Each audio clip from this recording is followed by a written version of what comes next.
What's up, y'all? How y'all feeling? Jay White, first name, last name. Welcome to the Federal Code Summit. I'm here. We're going to get it in. I'm all gas, no brakes. So you could have been anywhere in the world, but you're here with me, and I appreciate that. So everybody that's online, if you don't have your laptops in front of you and you're on your phone, just pull your laptops out because we're going to go. One of the first things we're going to talk about is a little bit about me. I'm your host, right? Jay White, first name, last name. I'm going to give you a little bit about my background, but because our time is so short, I'm going to be quick. So I started doing federal government contracting from the gas station. A lot of people know about that story, but if you don't know, here it is. My homeboy walked up to the gas station where I was working at in 2008, and he said, hey, I'm going to get federal government contracts with trucking. Had no clue what main man was talking about. That's cool and all. I said, yo, he told me when he get off work, when I get off to call him, I said, all right, I got you. But when I got off work and I called him, he was locked up. He got locked up in the federal prison system that night. So I went down a rabbit hole of YouTube University, just trying to figure it out. And so it took me 3 years to win my first federal government contract. Now, when I won my first one in 2011, I won for $125. Now, some of y'all gurus online and in here, it's like $125. That ain't no bread. But I wasn't doing the work for it. So if I ain't doing the work and I'm getting an extra $125, I was good. Took my mom to Sizzler and everything. We was eating good. That's how old I am. I'm Sizzler old. So we was having a ball. But my next contract I won in 2 months later was for $7,000 a month to me for the next 3 years. Now y'all tell me, was I at the gas station, yes or no? I'm out of there. I'm going to answer it for you. I'm gone. No more gas station. Now, today, 2022, my company has been awarded over 250 plus federal government contracts for work that I'm not doing. Currently, I have 42 contracts. 32 of them are 4 years and better. That's 32 streams of income in one industry called the federal government, which I'm going to get into right now. So if y'all ready, tell me y'all ready, and then we're going to jump right into it. Y'all ready? Ready. All right, let's go. Here we go. So my goal overall today is to inform everybody that the federal government, as the middleman, is not hard. It's extremely easy. But most people that talk about federal government contracting, state level and local level, they make it extremely hard. All you have to do is this. Get an LLC, get a DUNS number, get your EIN number, and you ready. The first thing I want you to write down, if you're at the crib, if you're at home, I'm sorry I called it the crib, but if you're at the crib or if you're at home, I want you to write down SAM.gov. Now, most people, when they have anything in terms of a webinar or workshop, they're going to give you information that you already know about. That crap is crazy. I'm going to give you information that you can take from here and then you start to execute. So I want you to write down SAM.gov. And I'm going to go over my goal again throughout this. My goal is to let you know that doing federal government contracting as the middle person is not hard. You don't have to be niche down. You don't have to worry about what you can do for the federal government, because remember, the mindset isn't about what you can do. The mindset is about what you can manage. Can I manage this federal government contract, and or can I manage the company that's going to do the work on this federal government contract? All right. And here's a quick example. Has anybody taken a car to the auto mechanic within the past 30 days? All right. Anybody in here took their car to the auto mechanic in the past 30 days? All right, peep gang, check this out. So when you went to the auto mechanic and you asked for an oil change, and you said, hey, man, I just want an oil change. And he said, all right. When he come back, he got a whole rack of stuff that's wrong with your jacked up car. You need new tires, you need a windshield, you need a new transmission, you need a new engine. And you're like, yo, oh, that's cool and all. I just need an oil change. What did you just do? You just project manage that auto mechanic that's been doing their job for the past 10, 15 years. It's the same with the federal government. I can project manage any company once I know what the expectations are from the federal government. The federal government tells me what they need from me. Guess what I do? I tell a subcontractor, hey, look, check this out. This is what I need from y'all. And anybody can be the best echo. So that's our overall goal today, all right? So, peep gang, your boy got a clicker. I'm clicking left and right out here in these streets. All right, here we go. If you stay to the end, guess what's going to happen? You're going to be knowledgeable. Straight like that. If you stay to the end, you're going to be knowledgeable. So if you're at the crib and you're in the kitchen cooking, them kids going crazy in the background, you know what I'm talking about, them kids going wild. Change their diapers right now. Go ahead on and sit them down. Put, I don't know, Barney, whatever the newest cartoon is, whatever that is, put them in front of that, because if you stay to the end, you're going to be knowledgeable. You're going to be able to at least, bare minimum, understand how to read solicitations, okay? That's if you stay to the end. So since we're ready to get going, here we go. Everybody that's already got their laptops out, I told everybody to go to SAM.gov. What we need to start doing is effectively understanding how to break this website down, because there's a lot of websites out here that go over what solicitations are and bringing out different solicitations. SAM.gov is the only source to go to, because every other resource pulls their solicitations from SAM.gov. I don't care what you heard. I don't care who you listening to, SAM.gov. So we're going to effectively navigate SAM.gov right now. So everybody that's at SAM.gov, if you there, tell me you there so I can keep it pushing. You there? Yeah. All right, y'all there? Everybody on SAM.gov? All right, cool. You there yet? You there, man? Yeah. I'm going to wait for you then. Come on, I'm going to wait for you. I got 5 seconds for you. So while my man getting there to SAM.gov, what we're going to do is I'm going to show you how I discriminate against, he need this. Go ahead, hook him up. I'm going to show you how I discriminate against solicitations, how I get rid of them, the ones that I key in on, the ones that I don't even worry about. So that's what we're going to go over now. Once he get his Wi-Fi together, he probably from Atlanta or something. I don't know where he's from. Now I'm messing with him. So what we're going to do is, what I like to do is I like to go over service-based solicitations and not product-based solicitations. And as we go through the actual SAM.gov, you're going to see why. Service-based solicitations bring you residual income, because when you get a service done month after month after month, guess what's happening? You're creating residual income. You're getting those streams of income that people talk about for work that you did a long time ago for the next 3 to 4 to 5 years. So I build my contracts off of service base. Now, if I go for a product-based solicitation, that's a one-hitter quitter.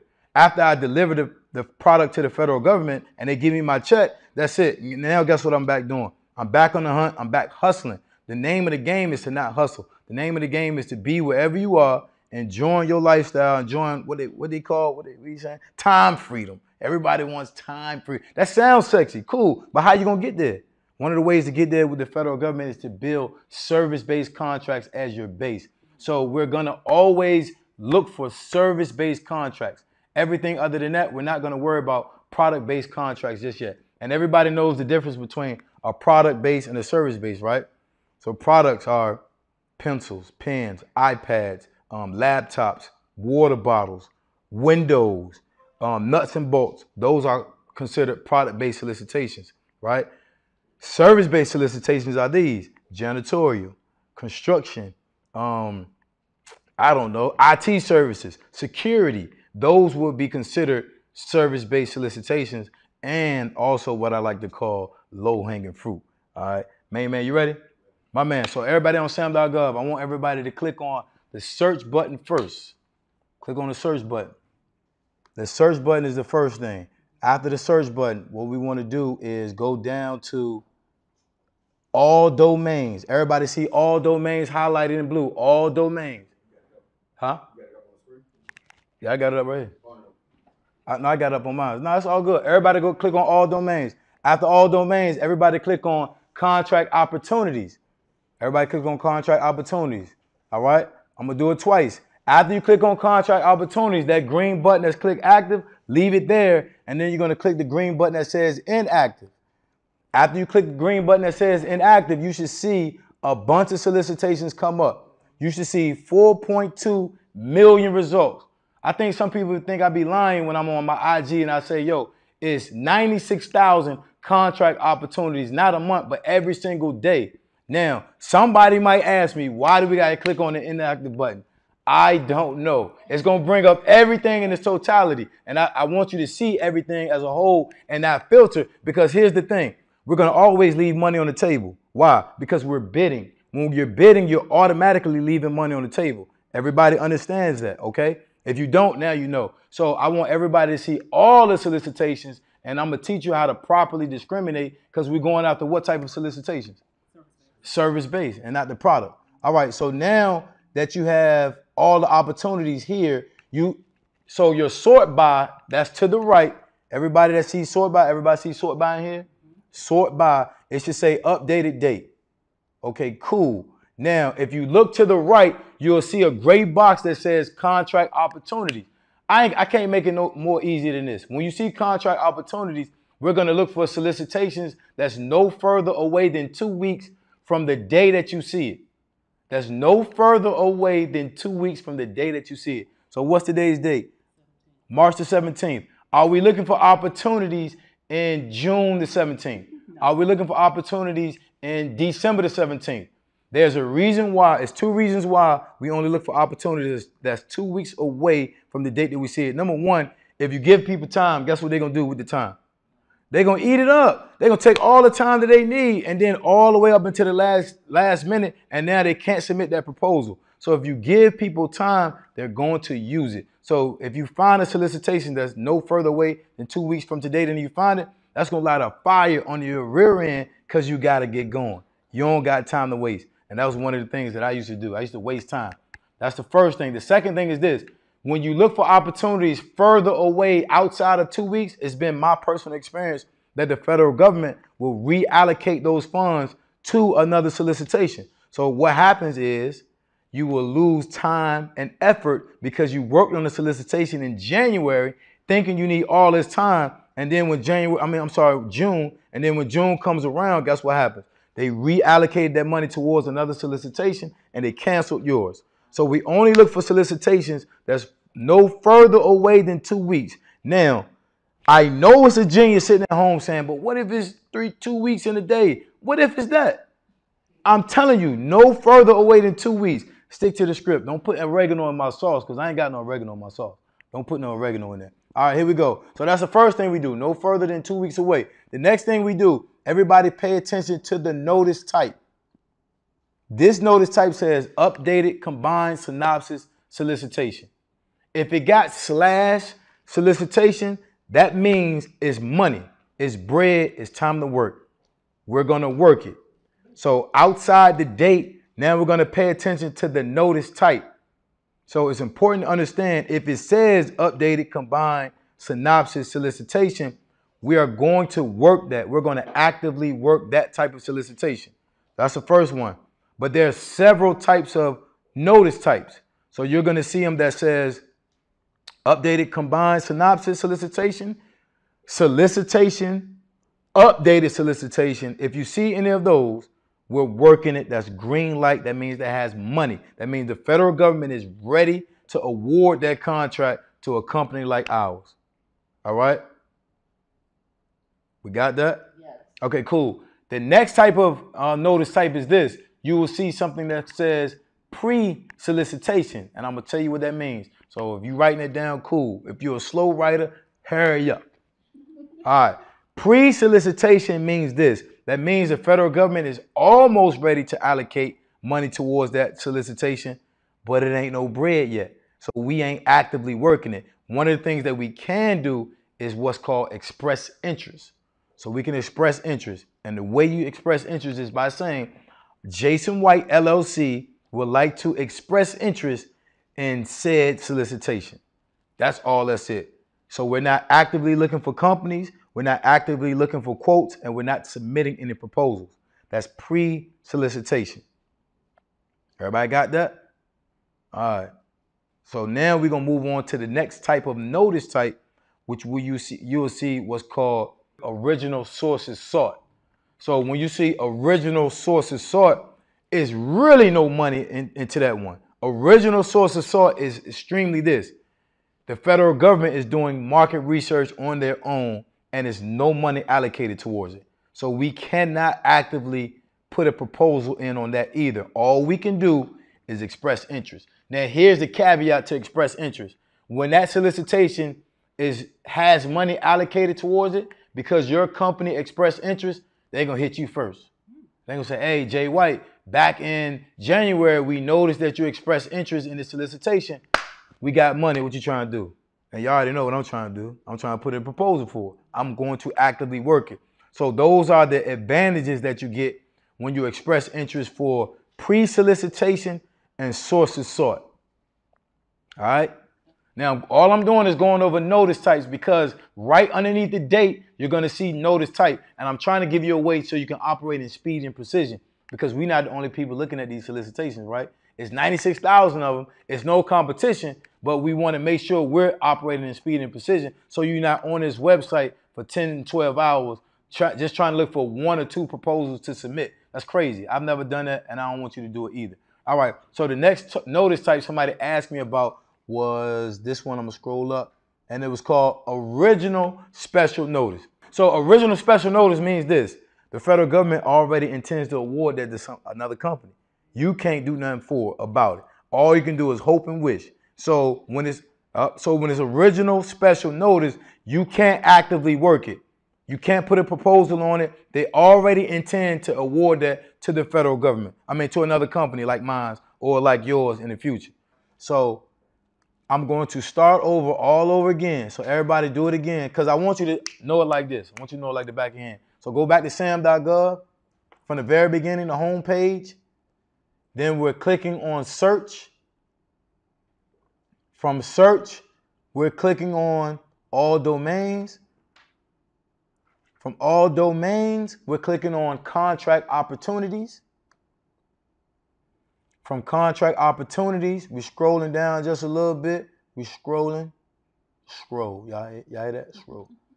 And then we're clicking on inactive. We're clicking on the inactive button. Don't ask me why. I don't have a clue. We just click the button. All right, that's green. Then when you scroll back up, they'll get all your opportunities right there. 4.2 million.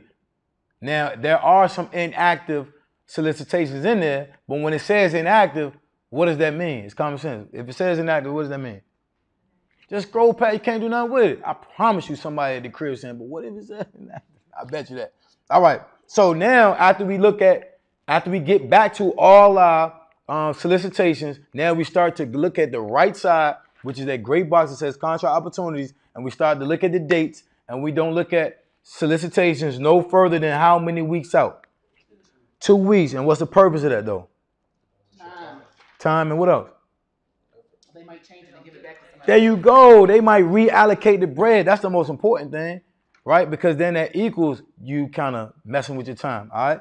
So now after that, we start to look at what? After the date, cool, we got that. It meets our criteria. What would you look at after that?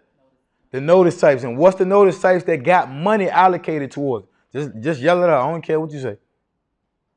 Original solicitation, updated solicitation, updated combined synopsis solicitation. Those notice types mean it's time to actively work the solicitation. All right. So once you see that, now here's the crazy part. I know the title, the hyperlink that's in blue is biggest day. And I know your eyes are going to instantly start to look at that when you look at all these contract opportunities. But I'm trying to show you how you don't waste your time by looking at something that might say lawn care services and then it's due in August.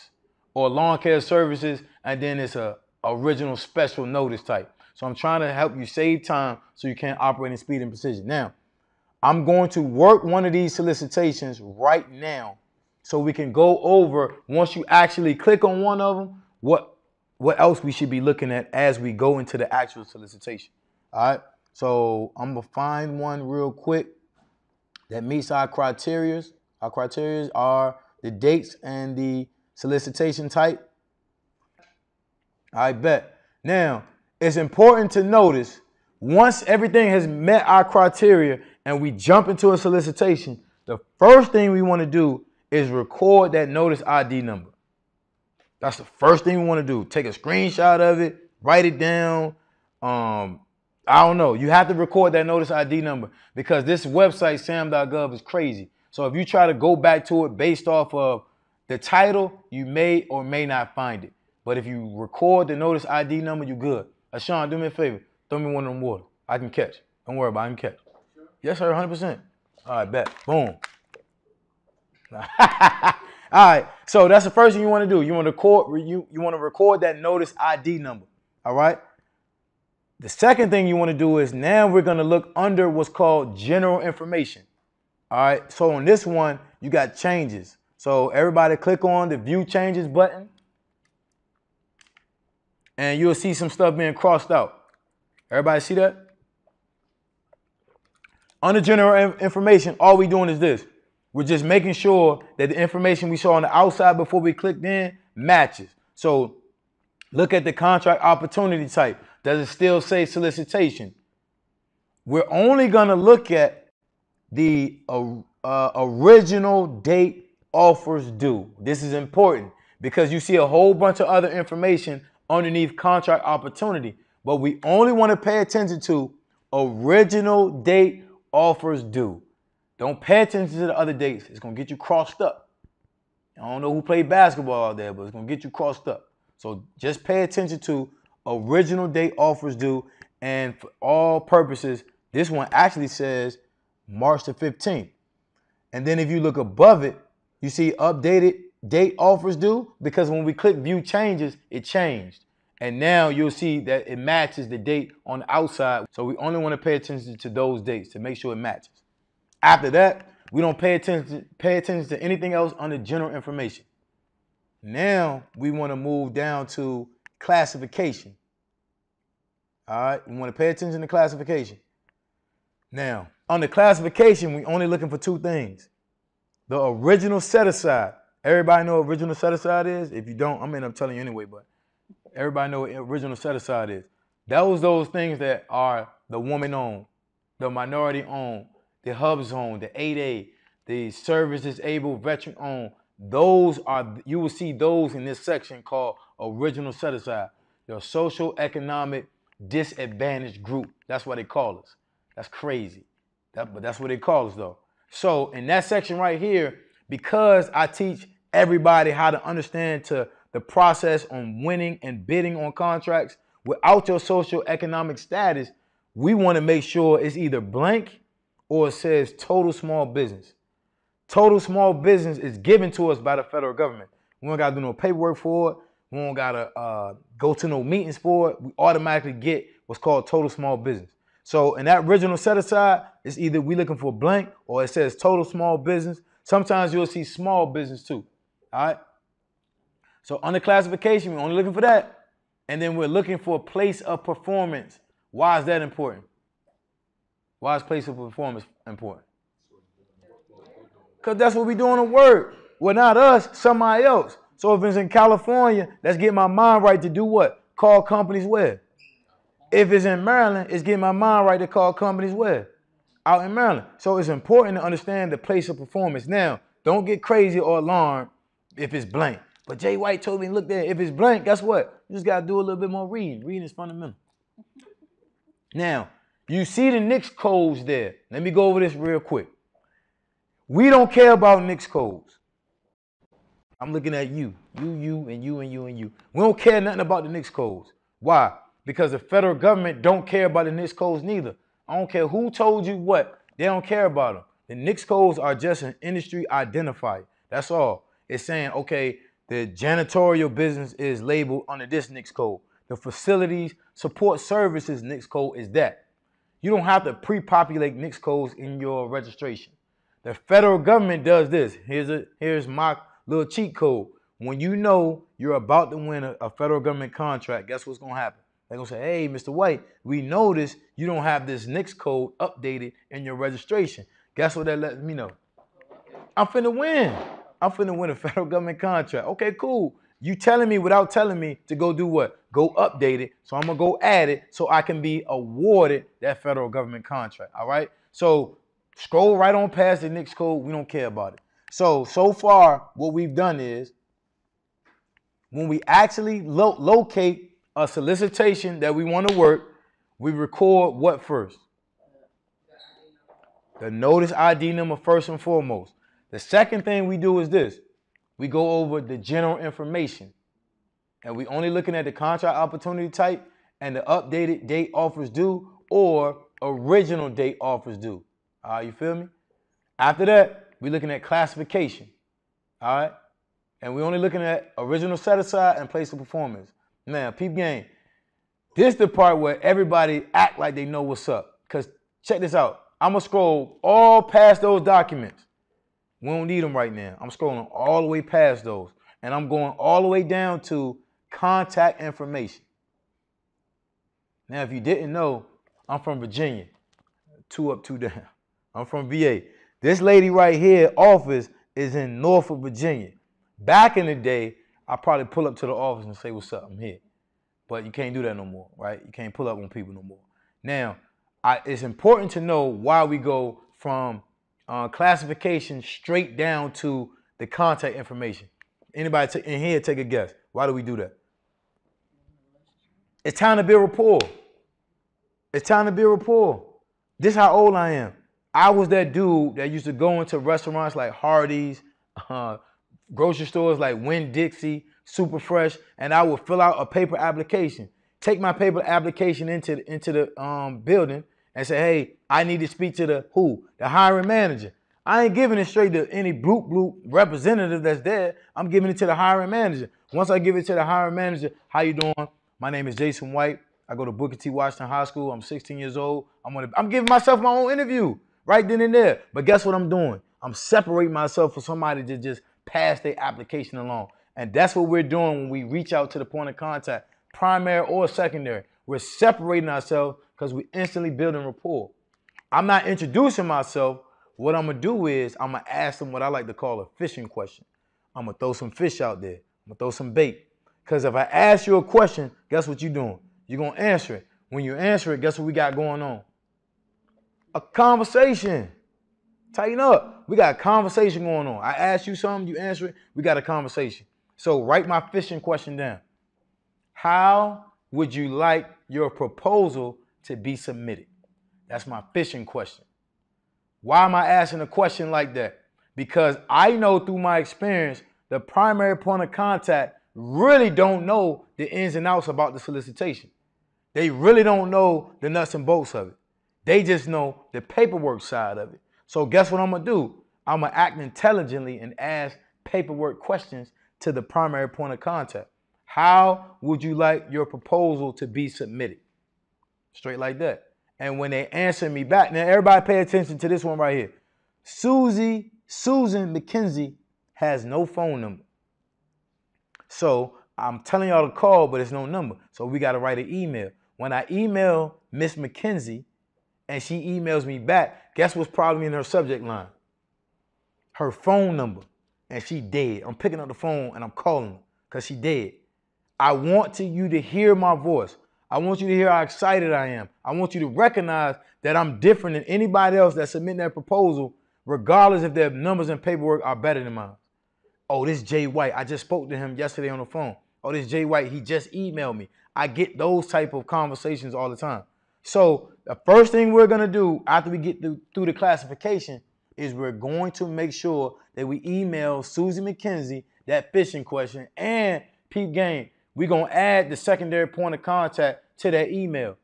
Now, most people, when they do the emails, they do, the to and the CC, right? The CC is so disrespectful. The carbon copy is so disrespectful. So we putting everybody on the to because I want Matthew to feel just as important as Susan. I'm emailing Susan, but I want Matthew to know it's going to him too. Because guess what? If Susan don't answer, guess who actually read it because he thought it was to him too? Come on, it's strategic. I'm sending it to Matthew. All right, here's another little tip. The secondary point of contact is actually the boss of the primary point of contact. So I'm including Susan's boss, Matthew. Because if Susan don't holler at me, Matthew, peep game, you sure I'll try to reach out to Susan. Susan ain't rapping with me. What we doing? All right? So communication is the first thing, one of the first things we're going to actively start to do when we like a solicitation. All right? Any questions in here? We good so far? We good? All right, cool. You had a question, good? My man. All right, so now we will scroll up and start to look at documentation. Now, this solicitation we on, it got a lot of documents. It got a lot. Here's where most people fail. They won't even, they like, man, it's too many documents. I'm overwhelmed. Oh my gosh, I'm overwhelmed. I don't know which one to look at first. All right, here we go. We're only looking for 3 sections. Everybody sees how many documents it is. It's a lot. I'm still scrolling. I'm talking about from March 17th to March 3rd to February 24th to January 26th to, good gracious. Yeah, all right. All those documents, we're only looking for 3. Everybody get ready to write this down. It's only 3 sections that's important to us as middlemen or women. All right? is is scope of work, SOW, or you'll see it come across as performance work statement, PWS. So scope of work or performance work statement or PWS. That's the first thing. Anybody know what that is? Just take a guess. Scope of work.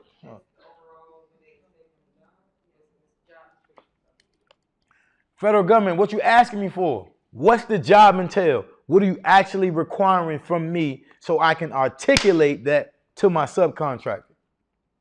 I never want to read the scope of work. This is for everybody. We never want to read the scope of work for our own understanding. We don't need to understand it. I don't need to understand what they're doing. I need to be able to effectively articulate that to the company that's actually doing the work.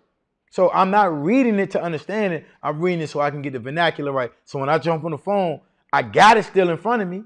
I still got it in front of me, but I'm able to flow a little bit better and articulate it. That's the purpose of reading the scope of work, to articulate it, not to understand it. The next thing we're looking for is a section called the pricing sheet, or you see it as pricing schedule. All right, everybody got that? Pricing sheet or pricing schedule. Now, what we think that's for? All right, almost. Anybody else? Pricing sheet or pricing schedule? Almost. What'd you say? Yep. That's the template that we're using to bid. That's the template we're using to just put the number, plug and play. We just put numbers in there. So if we got a quote from our subcontractor for 10 racks, $10,000, boom, we put our 5,000 on top of it. We're going to put into that slot how much?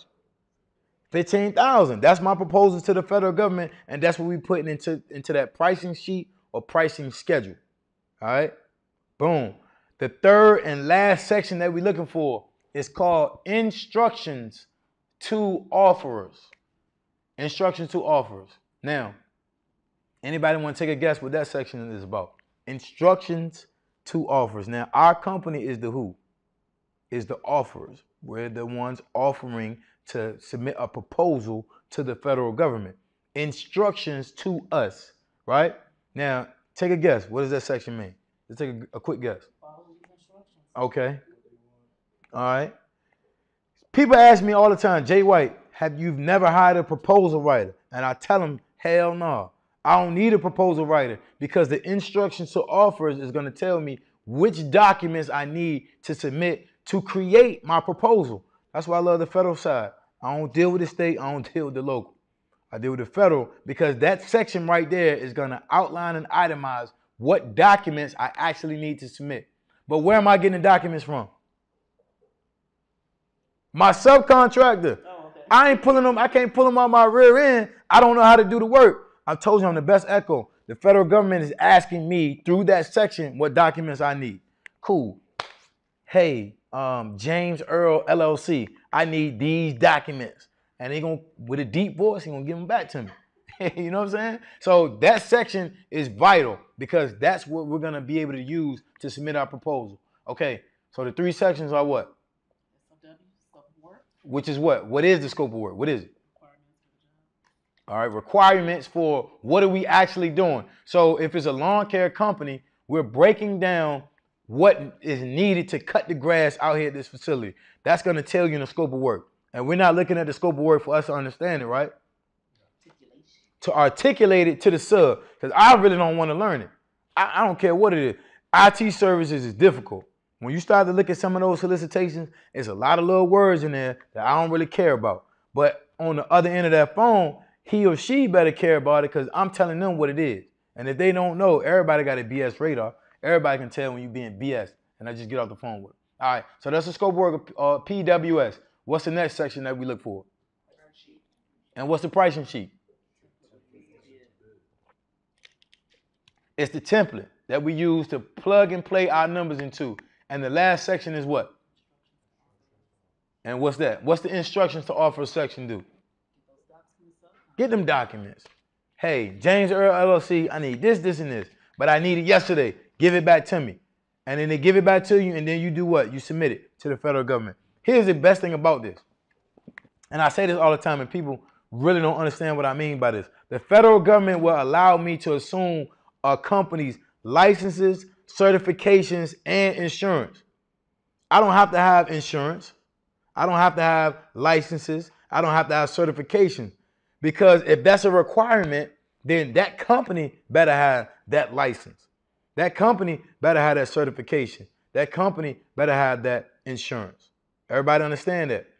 So, and if that company doesn't have it, what y'all think I'm doing? On to the next. Now, people ask me this too. Now, I'm trying to get into the nitty gritty of what we doing because I'm gonna break down making these calls in a little bit. Now, people ask me too, where do I find these subcontractors at? How do I find them? Is it my network? Do you got people in your network? So remember, I started in 2008 at the gas station. How big was my network with people that had businesses? Because if they had a business, I would work for them and not at the gas station, even though the gas station was a little good to your boy. Pump 2 didn't work. I sold a little something on pump 2. But anyway, so I want everybody to understand you personally don't have to have a network because you can use my best friend. Everybody write my best friend down. It's called Google. You're just going to Google companies in those place of performances where the place of performance is going to take place. So if it's in Burbank, California, and I need a landscaping company, I'm calling companies in Burbank, California. Right or wrong? If it's in Atlanta, Georgia, and I'm in Baltimore, Maryland, I'm going to call companies in Atlanta, Georgia to get the work done for me. And then I'm going to go over some information with them. So you don't have to necessarily have a network. You just got to have good Wi-Fi so you can get on Google and make these calls and look for these companies. All right. The process is this. Now that we know what the scope of work is, now that we've identified and reached out to the contract specialist because we started to build that rapport by asking what? What do we ask? Right, we threw that bait out there. We asked that fishing question. Now that we've done that, now that we've identified the instructions to offers, now we're going to pick the phone up and start making these phone calls to these subcontractors. Here's where people always blow it because most people come from corporate America and they want to get on the phone and say, hi, my name is Jason White and the name of my company is such and such. Nobody cares. Nobody cares. When your plumbing go down in your crib and you got water splashing all over the place and you call a plumber, when you get on the phone, do you introduce yourself? You say, yo, I need you here and how much you charging me? That's the same mindset. How much can you do the job for? No, can you do the job and how much you charging me? That's the mindset. However you navigate to that, you have to use your own personality. You can't use mine. Everybody understand that? Can you do the job and how much you charging me? And also, too, when you first pick up the phone, we not talking to second in command. I'm not talking to nobody's secretary. Why is that? There you go. They can't make decisions. And then, too, all secretary do is mess up a message, in my experience. They always mess it up. Anybody ever been to a comedy show and your significant other or spouse didn't go with you, and you heard the funniest joke in your life, you carry your silly ass back home and you try to tell the same joke. And they gonna be like, they just looking at you like, huh? They say, I guess I had to be there because you messed the whole punchline up. The secretary gonna do the same thing when they talk to the boss. They gonna be like, I think it was somebody on the phone with a government contract. And they like, nah, I'm good. They gonna mess it up for you. So you wanna speak to the HNIC of that company. I'm gonna break this down for you too. We typically don't call large companies or corporations. Does anybody know why we typically do not call large companies or large corporations? Why is that? I can't talk to the boss of Home Depot. I can't talk to the boss of Apple. I can't talk to the boss of, I don't know. You can't talk to the boss of large corporations. You got to talk to their area representative or their sales representative. There's nothing wrong with that. But if I can talk to a mom and pop, guess what I'm getting? I'm getting to talk to the boss, and I'm probably going to get a better price. And what does that do for me? That helps me with my margins where I can put more money on top, and now I can make more money. So when you start to make your phone calls, don't make the mistake most people make calling big corporations, trying to figure out why you can't talk to the boss. You can't talk to the boss because he's busy. He don't want to talk to you. But a small company, they want to talk to you, they want to do business with you, and they need that business 9 times out of 10. All right? So we talking to the HNIC, and the first thing I'm saying is this. Everybody write this down.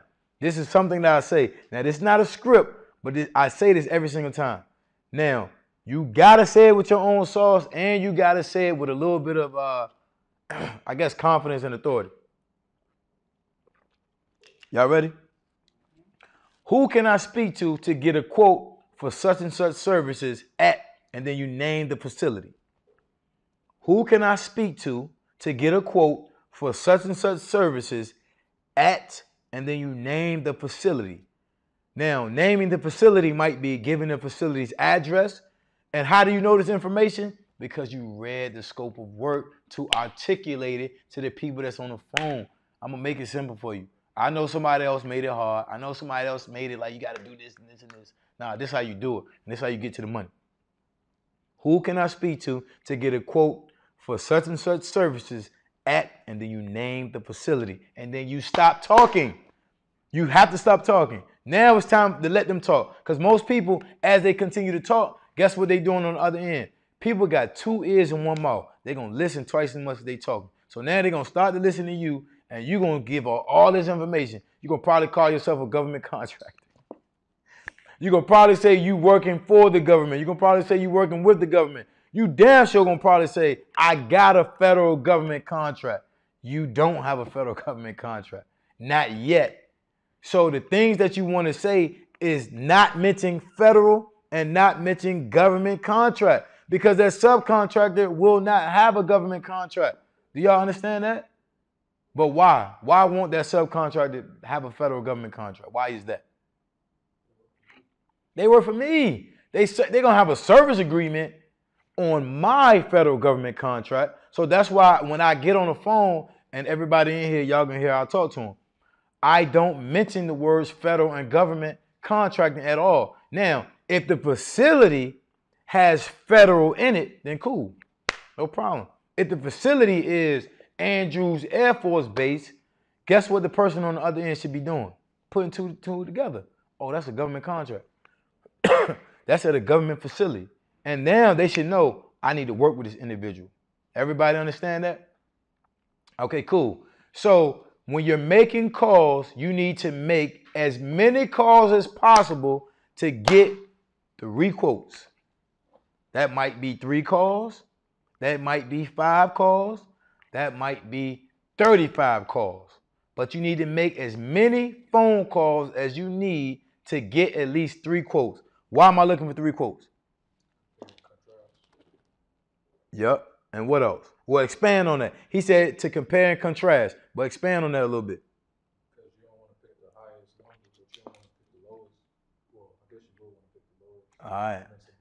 Okay, because when we go house shopping, we don't just pick one house, right? When I go look for a pair of shoes, I don't just go to one website. Who got the best price? In our case, we need to find out who got the best price, lowest price, so I can do what? Put my money on top. Most people, when they ask me, hey, what percentage do you do? I don't do no percentages. What's 10% of 1,000? I'm shooting myself in the foot. Remember, I told y'all in front of the jump, we will always leave money where? On the table, because we're bidding. But so if you do percentages, we will always leave money on the table. And if you look at some stupid website, they give you what the contract value was from the last person that won, that's going to shoot you in the foot too. Because 5 years ago, while we're in the pandemic, ain't prices different now? Okay, cool. So if you look at yesteryear's prices and try to match it for the day, you done. I'm going to beat you and you lost. All right? So the best way to get current prices is call the companies that's currently doing the work. Call as many companies as you need to get 3 quotes. Everybody understand that? I don't care what it is. And then, yes, we're putting margins on top of the lowest quote. Put your money on top, send it on to the federal government. From the information that you found from the instructions to offers. Everybody understand that? All right, cool. So here's how the process works. When we submit our proposal to the contract specialist, the contract specialist has to send our proposal to another level. It goes from that level to the customer. The customer is the federal government, but in certain instances, well, in all instances, is where the work is actually going to be done at. So the third level is the base, or the proving grounds, or wherever the work is being done at. It goes to that third level. But if I got to get my foot in the door All right, check this out. This is how old I am too. I used to walk up to the club and man, I know I got my hat on. I know my jeans are baggy, but let me give you $50 to let me in here. Guess what I just did? I gave money to the gatekeeper to let me in. And I still had other stuff to do once I was in the club, right? I got to smell good for the ladies. I got to buy drinks, yada, yada, yada. So you got to think about it the same way. I'm going to get past the gatekeeper by my rapport, by my document, and by my pricing. Once I'm there, I'm going to start to elevate to the next level. Everybody understand that? Results are not typical because I don't know you. I don't know nobody in here neither. I don't know your IQ level. That's not how smart you are. That's your I quit level. I don't know you, not your IQ level. I don't know how smart you are. I don't care about that. I don't know your I quit level. So you could get punched in the face right after this webinar is over and you can't get back up. I was motivated. I was excited. Life punched you in the face. Now you forgot all about federal government contractors as a middle person. Results aren't typical. I can't tell you how long it's going to take for you to be awarded your first federal government contract. I can't tell nobody that. I can't tell you how much money you can make. I can tell you this. You need to be consistent. You need to be diligently working every single day. And you don't need to be motivated. You need to be driven. Because when life do punch you in the face, if you're driven and not motivated, you're going to get up off the ground and you're going to get back to it. If your bank account can't make you driven, then, and like I say, if you content with the money you got right now, then cool. But if you're not content, you need to be driven and get to it. So results are not typical. Don't ask me how long will it take me to win a government contract. How the hell I'm supposed to know? I don't know you. All right. So that's what I mean by results aren't typical. Boom. I'm Jay White, first name, last name.